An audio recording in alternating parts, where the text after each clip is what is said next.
Hey, how you going? Good morning. Thought I'd just pop in for a quick update on what's been happening. What I'm going to do is let some more people filter through before I say anything. But you can probably see already what's going on. Bit of a pullback, bit of a dip. Yeah, exactly. Just gonna turn these levels off. You can see the alert that I have set up just up here to let me know if we break back up to the top side here. Let me go full screen. So this is the daily chart. This purple line, pink line down the bottom here, $14,000. That was our 2019 high. So back here, 2019.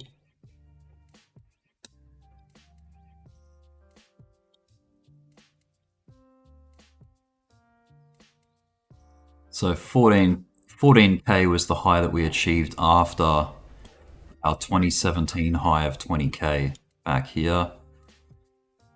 So it was like a pre-halving rally that we got.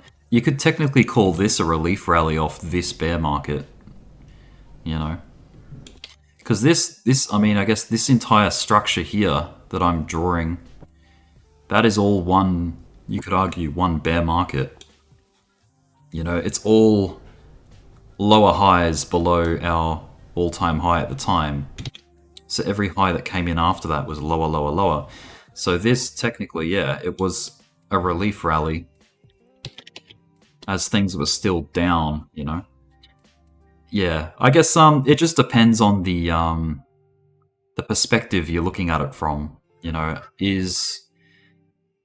are you measuring the market in a time frame of, you know, weeks or days or months or years? But yeah, like that entire structure there seems to be the bear market. It wasn't until we started making macro, like, you know, recovering up here, that it started to really show signs of, oh yeah, new trend. And this was too, like, this was a big sign of, oh yeah, we're getting, you know, this is a brand new market. This is a bull market just about to start. But, you know, we met resistance at 14,000, and then we set in a series of lower highs. So it was like back to the trend, you know, back to trending down.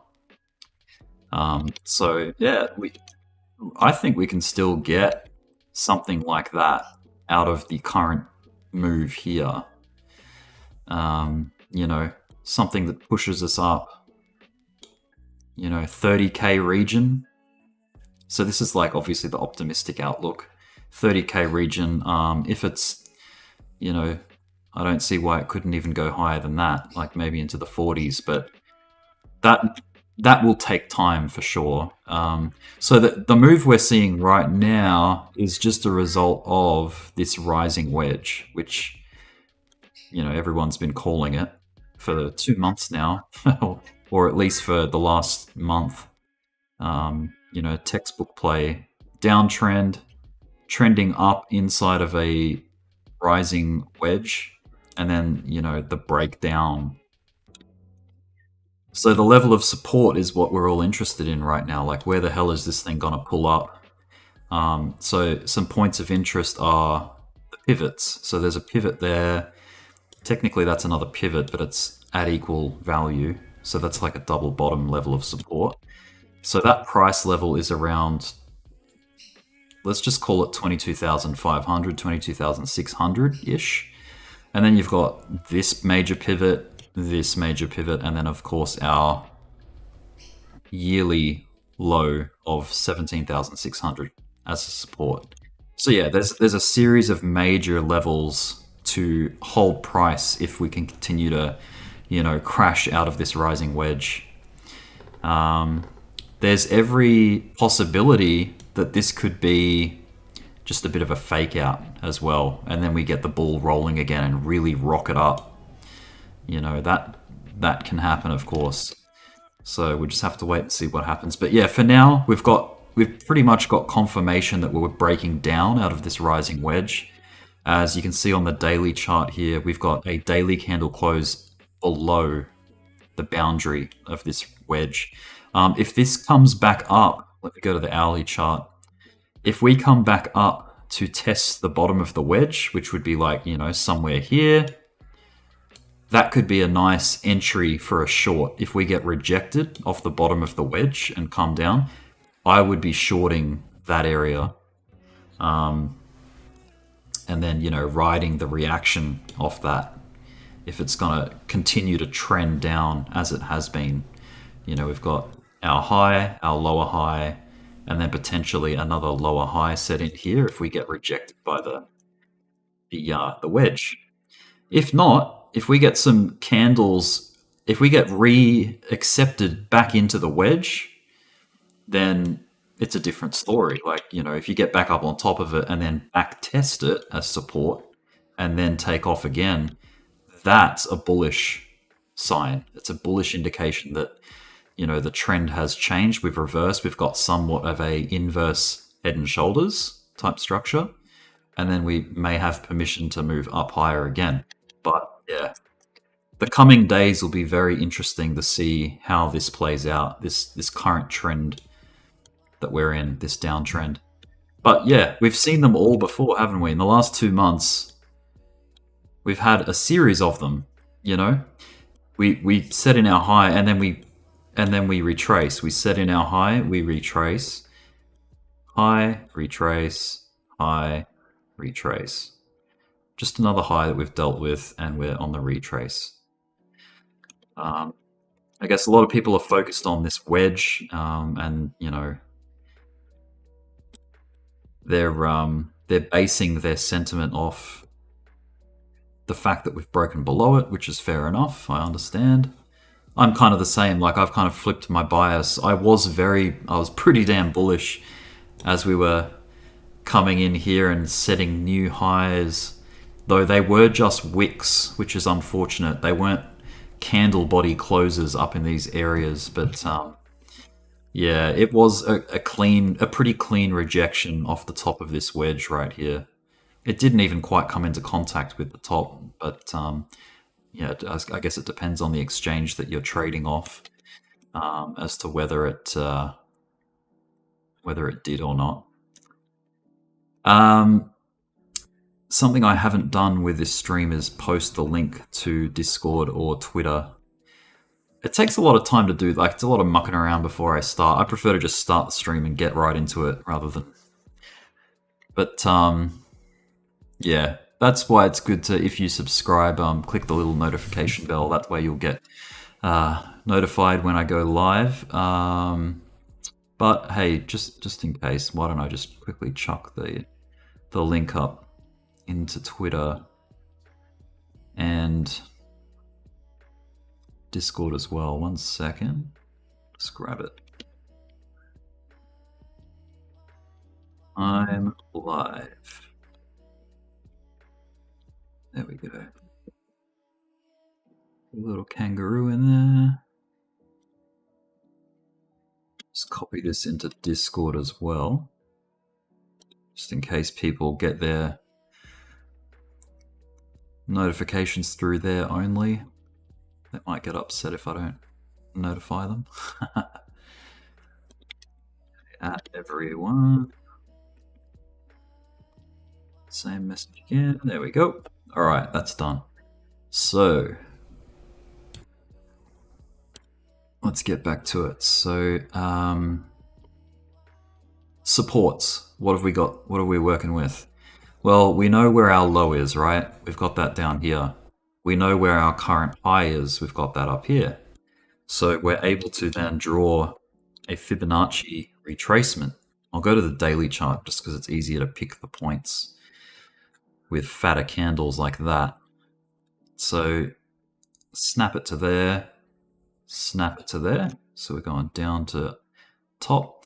And the cool thing that I've just recently done with my fib retracements is if you go into the settings, you can have it so that, you know, no matter what time frame you're on, it'll lock the fib like values to the right of your screen like that. See how they're locked there? They're not moving. So to do that, yeah, let me go out to the 4-hour chart. See, when I'm zooming in, it keeps the fibs to the right there, so you don't have to like look for them by scrolling across. So to do that, just go into your fib settings. So double click on it and go extend line. Extend lines right. You can extend them left as well, but there's no real need to do it. You can, you know, turn it off and on like that. But yeah, they go on for infinity to the right, and they give you your values just here. So that's pretty helpful. And also, if you're only interested in the golden pocket with the fibs, you can use this toolbar here. This is like the little settings toolbar that comes up. You can create a template for your different fib settings.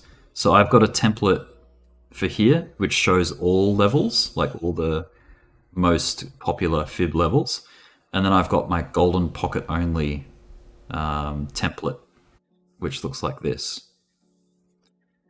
And you can just switch between them depending on how you want to view your fibs. Just a handy little tip. So with that drawn now that we've got the Fibonacci retracement drawn out, you can see that the golden pocket, which is a very popular area for price to visit, is down here at 20,300-ish to 500-ish, that range just there. So if price is going to fall out of this wedge like dramatically, this is a potential or a pretty high probability bounce level at 20,500-ish. It could bounce higher, it could bounce lower, but yeah, that's just like a ballpark for you guys to sort of target. But that would be my estimation. It may even retest this pivot here. Sorry, this one here, which is a little bit in front of the golden pocket. So yeah, I guess you could think of if it was a range of where the bounce will happen, it may be somewhere in this box, you know, as a fairly high probability level for support. But yeah, if things stay optimistic, like if the bulls have any kind of control over what's happening at the moment, we might find support at this pivot or this one here. I mean, these lows that we've got coming in here, they're all part of just a range which we created back here. This was the high. So resistance becomes support. If you draw it across, we've got an example of support off that range too here. So this whole, if I draw a wavy line here, that whole area may act as support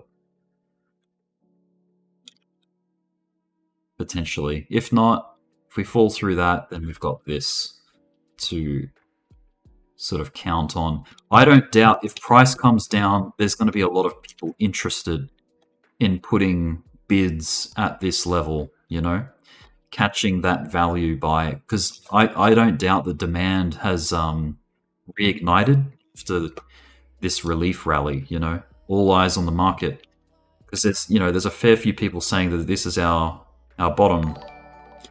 Static $1.99 super chat, thanks dude, appreciate that. Hope you're doing well.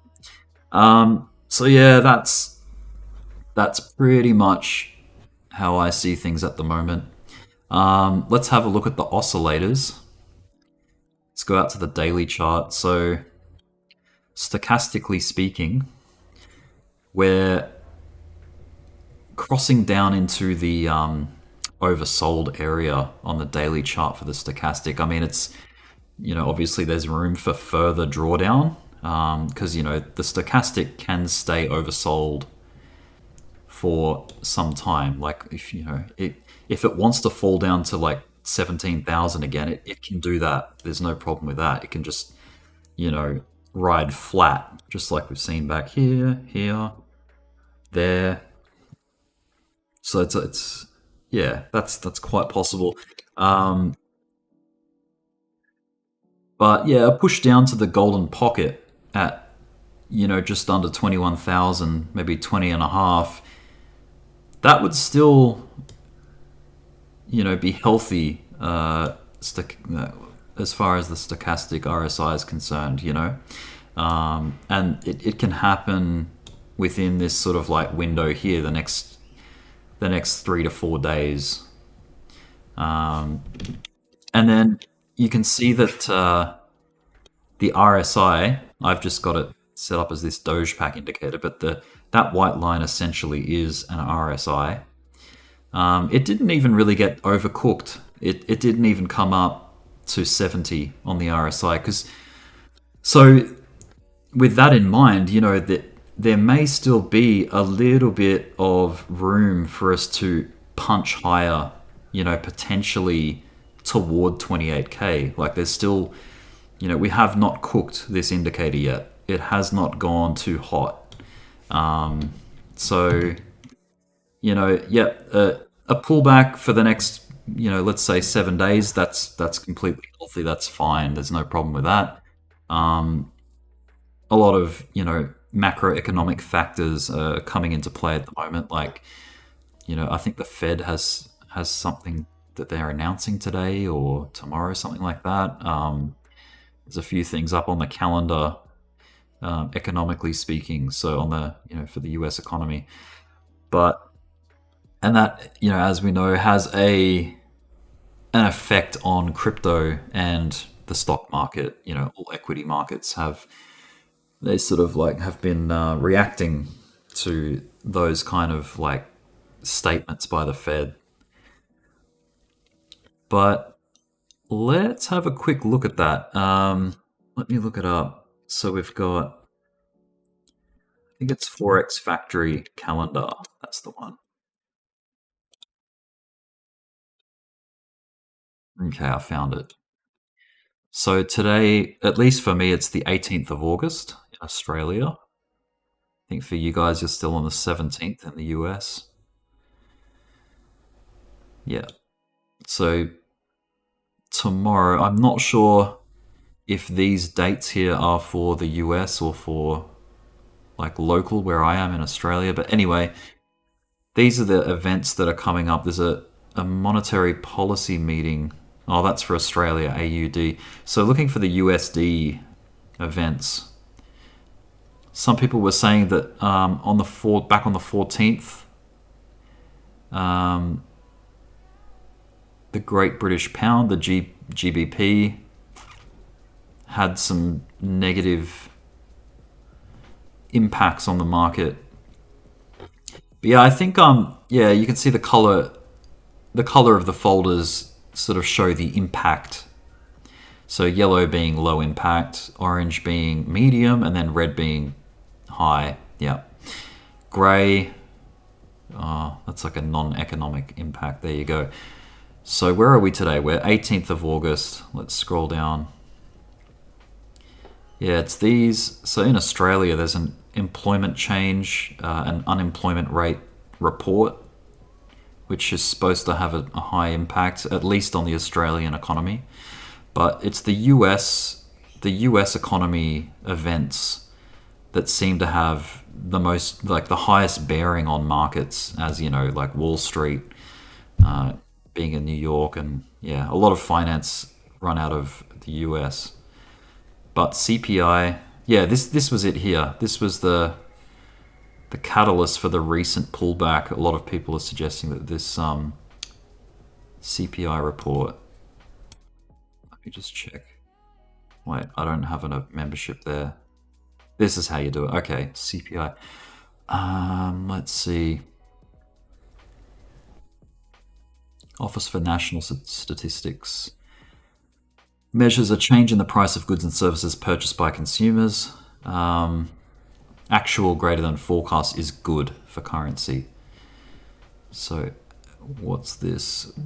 Actual greater than forecast, which is the case. It's a 10.1% was the actual this time around. The forecast was 9.8%.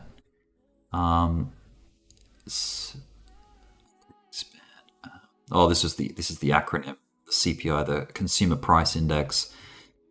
Okay. So this is a measure of inflation, I suppose you could say. Why traders care? Consumer prices account for a majority of overall inflation. Inflation is important to currency valuation because rising prices lead the central bank to raise interest rates out of respect for their inflation containment mandate. So this is why it has an impact on equity markets, including cryptocurrency. So I'll just collapse that folder. What else is coming up today? So 17th of August, there's this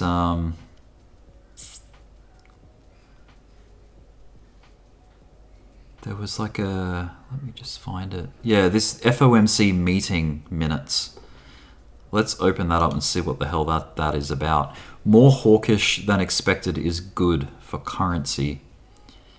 So hawkish means that the Fed will likely raise interest rates to curb inflation.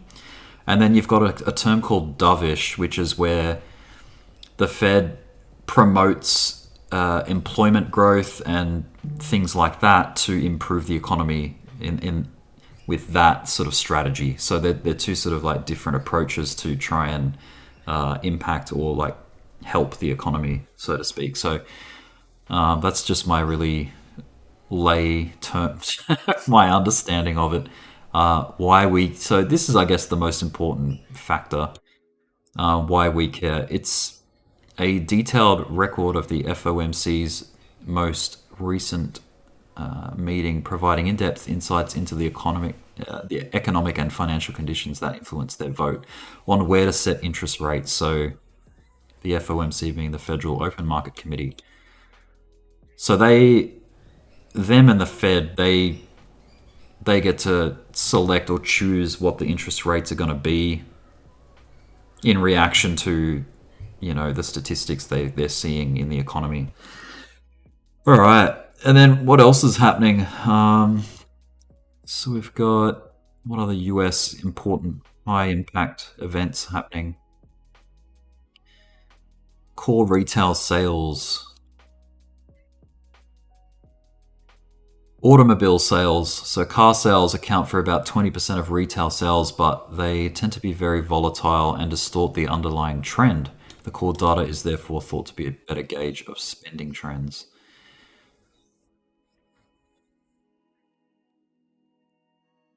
So there you go. Now, good for currency. Do we want the currency to be good? That's the question. Now, I guess that's something I'm going to have to try and figure out or clear up. Because you've got the dollar index, the DXY. Is that what they're referring to with currency? Perhaps. Is it good for the... Maybe they mean currency like as in the economy? I don't know. We'll see. Released monthly about 16 days after the month end. So on the 16th of every month, roughly. So we had the CPI, which was the Consumer Price Index, which was like basically the level of inflation, I think it was. And there was that other one. What was it? There was the CPI data, and there was something else. Let me go back. And it turned out to be good. It was like the inflation rate or something. Consumer Price Index. Yeah, these things, these CPI reports. So if you go here, you can see how often they come in. When is the next one due? Is there one that comes out in August? Yeah, so the next one's the 14th of September. September 14. We've already had the August one, so August 11th of 22. Where was that? Or maybe we didn't. Oh, actually, it happened back here on the 10th of August. Forecasted at 1.1, it actually came out at 1.3%. So higher than forecast, which is not good. I think lower than forecast is what creates a good bullish reaction in the market for crypto. Let's see if I can go back to the previous one. I think it was back here. It's a different country. We filter out all the countries that don't matter. Wait, let me go back. It happened in like late July, I think. CPI. Where I think it came out better than expected or something.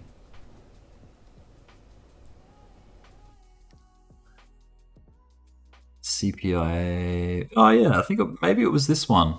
July 27th. Oh wait, no, that's Australia. Sorry. Go back. United States CPI. Where the hell are you?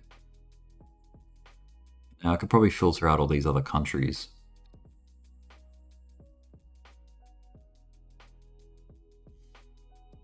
Filter. So let's get rid of Australia, Canada, whatever CHF is, whatever CNY is, the euro, the pound, New Zealand dollar, and the Japanese yen. So we'll just keep the US dollar, and we only want high impact events. And we'll keep everything. Well, let's apply that filter. So there was only one US high impact event in this week. Let's go back. Yeah, this might be it here. Let's just correlate this back to the charts. So we've got the 11th, Wednesday, July the 13th, or 13th of July. The CPI results, forecasts at 0.7. Wait, that was the previous one. Forecast at 1.1%. Actual was 1.3. So that should have had a negative impact on price. So let's look it up. July 13th. Let's find our chart.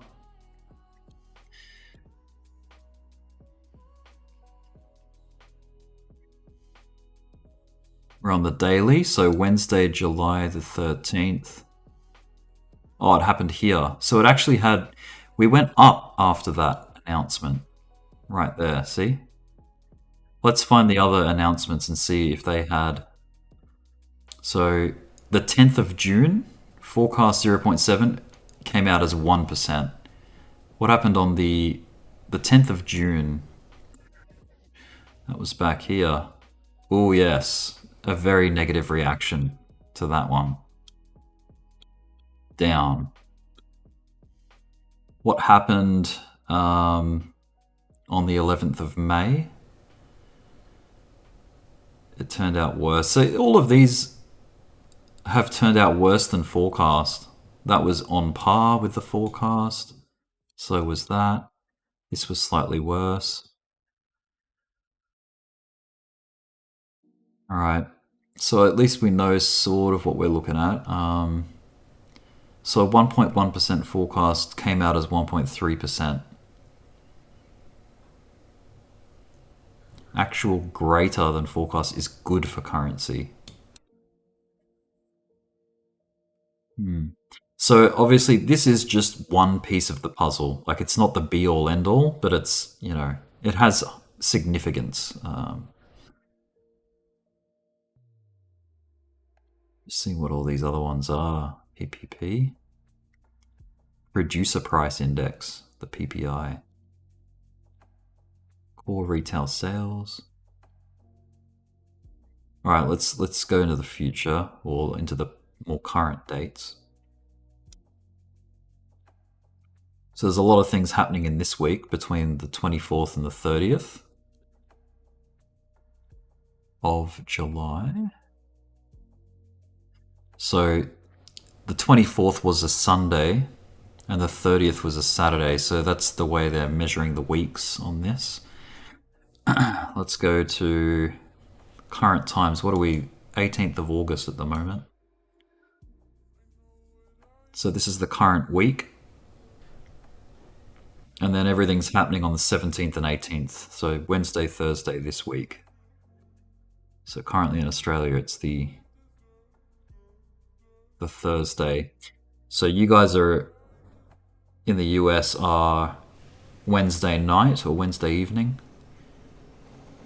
Probably after dinner.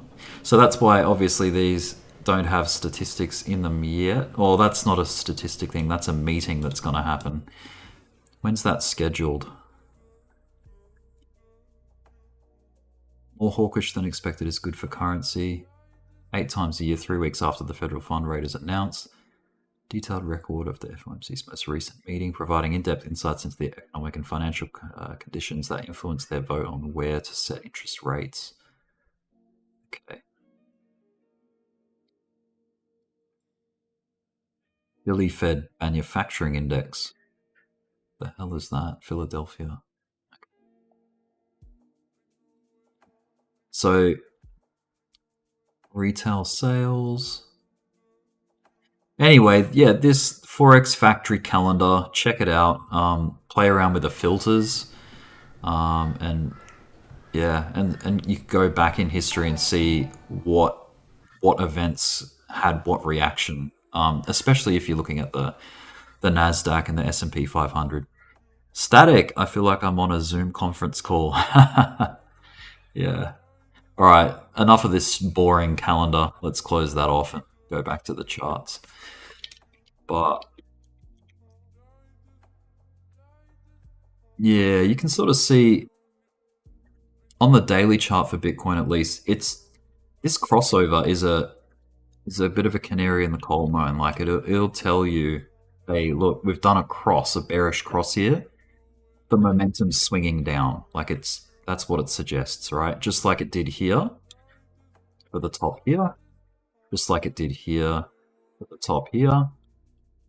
You get that cross, and then you read into the band of the RSI. You know, here as well is this top here, and then obviously here is here, so on and so forth. So what measures the bottoms? Now, because this is a bull trend per se, like we've got an uptrend, right? The stochastic is not going to come deep like it does like down here from this crash.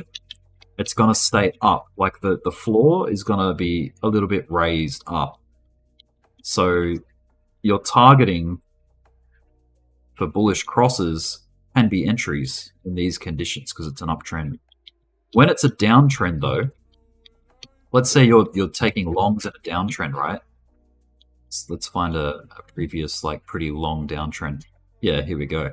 So in a downtrend, on the contrary, if you're looking to close a long because you're trading against the trend, you're only going to be looking for crosses, you know, halfway through the range of the RSI because you're not expecting RSI to move up terribly high in a downtrend, are you? So your targets should be lower. You got to set your expectations lower. You got to tailor your expectations to the condition of the trend. So at the moment, we're still technically in an uptrend. This is the deepest RSI pullback we've had since early July, like right here. You can see that correlates. RSI actually hasn't, stochastic RSI hasn't popped down below 30 since back here, since this crash. So there you go. This relief rally, it's a shame it wasn't a bit more vertical, you know? But anyway, that's what we got. It's pretty flat. A lot of people did not trade this. It's too choppy, you know, there's no certainty there. It's just pretty flat, to be honest. Manipulated down and manipulated up and squeezed. So the true explosive move is yet to come, I think. Hopefully it's a bit of an old Bart Simpson, you know? Bitcoin likes to do that, but we'll see what happens. You know, if you're uncertain and you don't want to put your money on the line, just be patient and wait to see how this plays out. So we've got some pretty big macro trends coming into an apex at the moment as well. So not only do we have our rising wedge from the last 2 months coming to an apex, but we've got, if I go full screen, we've got these yellow lines. I might have to go to a weekly time frame just so you can see it better. And I'll hide, actually let's make these lines a bit thicker so that they stand out, so that we know what we're looking at. Okay, those yellow lines there that have an apex at early October, something has to give. Price can't just, squeeze down to this point and stop. When you get a squeeze, it's like squeezing a balloon. You have an explosion. So there's going to be some kind of a reaction. Hopefully we don't lose the support. I mean, if we do, it's a buying opportunity, but I think this to me feels like some kind of an accumulation zone. Held down to prevent slippage, and held up because they're happy to buy it at around 20,000, right?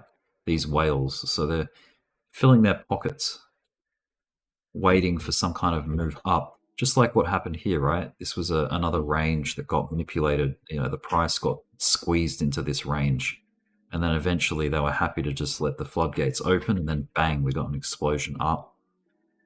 So with any luck, that's what's happening down here too.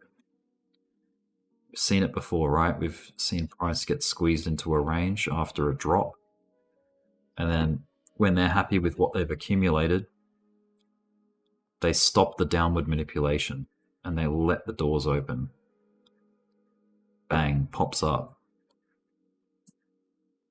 Here's another one. You can see them all over the place. There's a manipulation box, accumulation, whatever you want to call it. Bang, rips up. This was our Black Swan event, the COVID outbreak. It's a bit of a range here. This was a bit of just a consolidation rather than accumulation. So there's a bit of a difference between the two. Accumulation is after a downtrend, price hits support and then it gets held in a range for the purpose of buying. Consolidation is convincing the bulls that this new price range or level is supported and that it's safe to enter. So this is a consolidation. That's a accumulation. So yeah, in an uptrend, you get bull flags that go sideways like this and then push up. But it's, yeah, I mean, climbing a ladder is basically what you could liken it to, just as to use as an analogy. To go higher, you need to take that step. You need to take a breath along the way. So it's not just perfectly up. It goes in stages, just like a rocket. So what is that? What am I trying to say here? Let's see. I feel like this was another accumulation area. A lot of people are calling for it to be the twin of this, which I can understand. Like, I totally see that too, right? Looks like a big old bear flag. We know that played out textbook, but will this play out textbook as well? Like, is it gonna shove us down to the next level to test $14,000, which was, our 2019 market top? If we come down here to test that. But yeah, these are all the things that I'm looking toward and looking forward to as potential scenarios. So like, if we drop out of this, we already have kind of dropped out. The little push that we're seeing here, this little bounce, it's just a blip on this, on the broader picture. It's just a little blip, but it looks like maybe we're relieving and coming up to test and see if we can get back into this wedge. That's going to be the telltale of the next couple of days. If we get rejected, we're going to roll back down and continue the downtrend here. But yeah, let's see what happens. That's going to be the next major event to tell us where we're headed. So look for the candle close. I'm on the 4-hourly time frame here. Go down to the hourly chart. But yeah, if you start seeing action above this line and support being held, then that's bullish. That's a good sign. That means we've reversed this downtrend and we've created a higher low. But for now, yeah, obviously we've got our lower lows and lower highs. Telltale signs of a downtrend, or telltale features of a downtrend. Once we get a higher low, so you just have to try to identify the pivots. So you've got a high here, a low here, a high here, a low here, another high here. This is very choppy and messy, but for the most part, the trend is lower lows and lower highs. You got a major pivot here, a major pivot here. This looks like it's going to become a major pivot. So what we need to break this structure or this trend, so you can see the lows are all lower, we need to set in a higher low than this one. That's what we're looking to do. So if we can come up here, get rejected off the bottom of the wedge, but find support higher, that's a good sign. That's like your typical inverse head and shoulders pattern, right? To reverse that trend.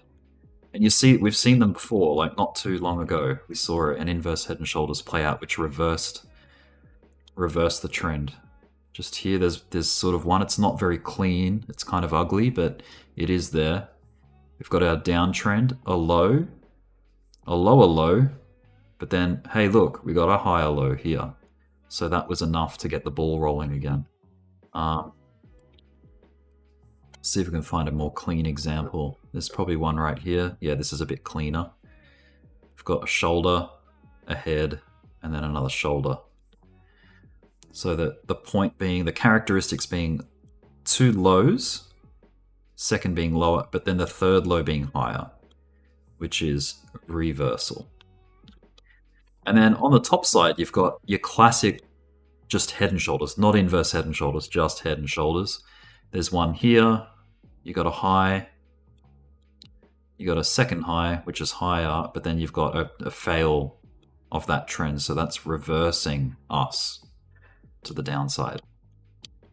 So yeah, you just want to practice getting used to how to identify these inverse head and shoulders or head and shoulders patterns.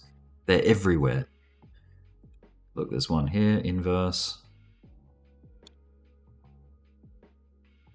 This is kind of choppy, but there is, you could find it. You could argue that this is it here.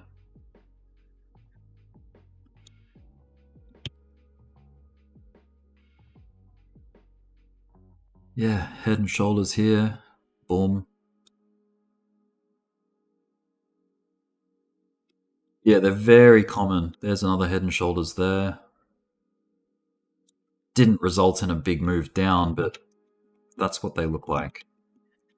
The one thing that head and shoulders aren't, I see people do, like, you've got a downtrend, right? And a head and shoulders is a bullish pattern. This is not a head and shoulders.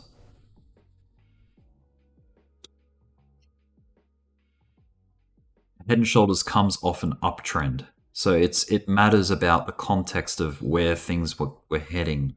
So it's not off a downtrend, it's off an uptrend. Also, when things are moving up and people call this an inverse head and shoulders, which makes them think that price is going to climb, that's wrong as well. That's not an inverse head and shoulders. That's inverse head and shoulders comes off the back of a downtrend to reverse the trend upward like that. So this, yeah, that part is wrong. Like it's a reversal. Simple. That's not a Head and Shoulders. Just as this isn't an inverse Head and Shoulders. All right, I think that's clear enough.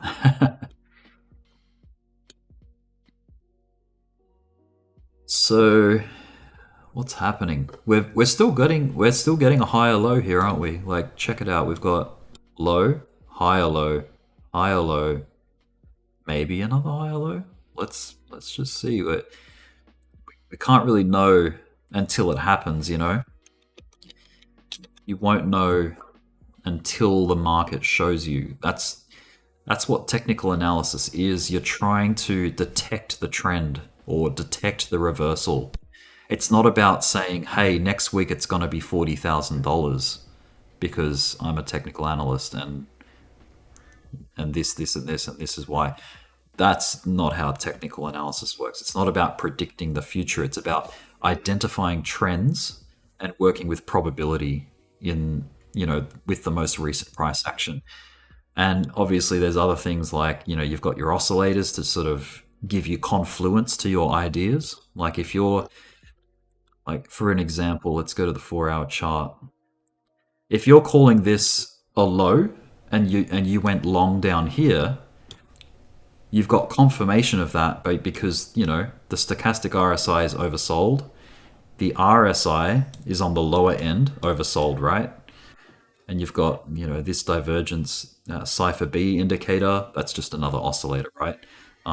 It's on the low end too. So these, are safer buying areas. I would not be buying at highs, which, I'll be honest, I did. I got caught up in the emotion and the excitement of things getting up. Oh, 25K. Wow, let's catch this. And classic, you can know all the technical analysis you want, but sometimes you get carried away. Trading is a lot harder. Practicing trading's harder than practicing TA. Anyway, lesson learned. I'm trying to rein it in and be a bit more measured in my approach to opening positions now. But I'm getting there. It's practice. Practice makes perfect, right? Or not, if not perfect, at least improvement. But yeah, okay. So we've got lows on oscillator. This is a 4-hour chart. So this is a fairly powerful chart, right? It's more powerful than anything that comes down below it. So it's the 1 minute, the 5 minute, 15 minute. They don't have as much bearing as the 4-hour, the daily, the weekly. So 4 hours a nice sweet spot if you're trading like, you're going into positions that last 24 to 48 hours or long, or, maybe even 3 days, 72 hours. But yeah, I think the 4-hour chart's pretty popular for swing trading. You can catch, I mean, just look at the setup here. This was a beautiful entry. Let's pretend we didn't know what the future held here, right? But check out the oscillators. Check out what they're saying at this point in time. They're all oversold. Oversold, heading toward an very oversold territory. The cipher indicator oversold, right? So with that information, you're like, okay, cool. Well, it's oversold, and we'll see how we go, because you're working with probability that when things go oversold, they move or they shift, and boom, there we go. It goes up. And then what happens when the oscillators get hot? When they're overcooked? This one's cooked. It's gone way too high. That's overbought. The RSI, overbought, right? Cipher indicator, you're getting sell signals here. You've got bearish divergence. It's all happening. It's overcooked. Was that a good place to take profit? And then, give it time. Yes. It rolled back over.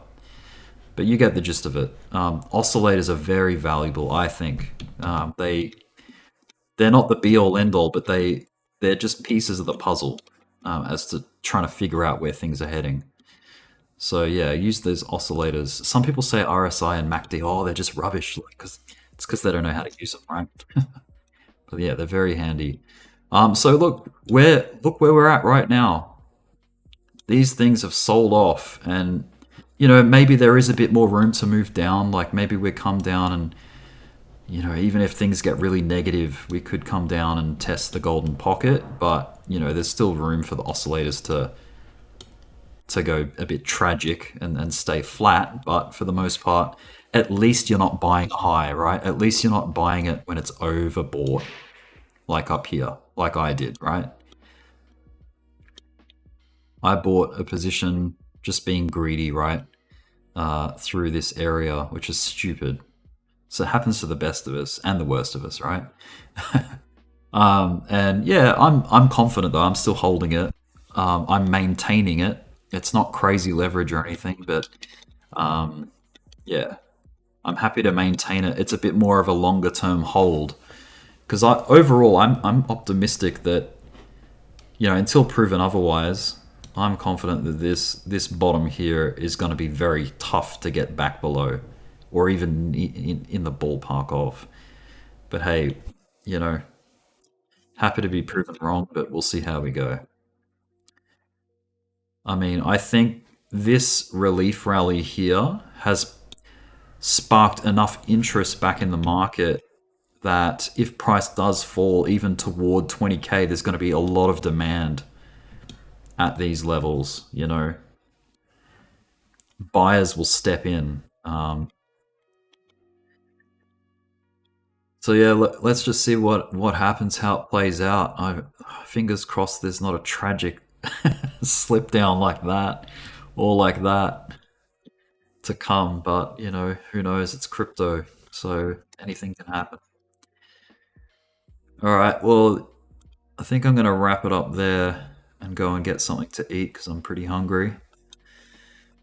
What are we? We're Thursday in Australia, Wednesday in America, so we're only midweek. There's still like another couple of days of trading on the stock market, and volume should be pretty high for the next couple of days, and then over the weekend volume will taper off and it'll go quiet.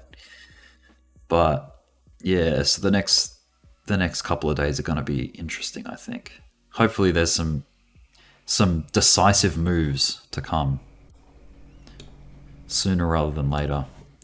All right, guys, that's it from me. Have a good day, have a good night wherever you are, and I'll catch you in the next one. See you guys. Bye.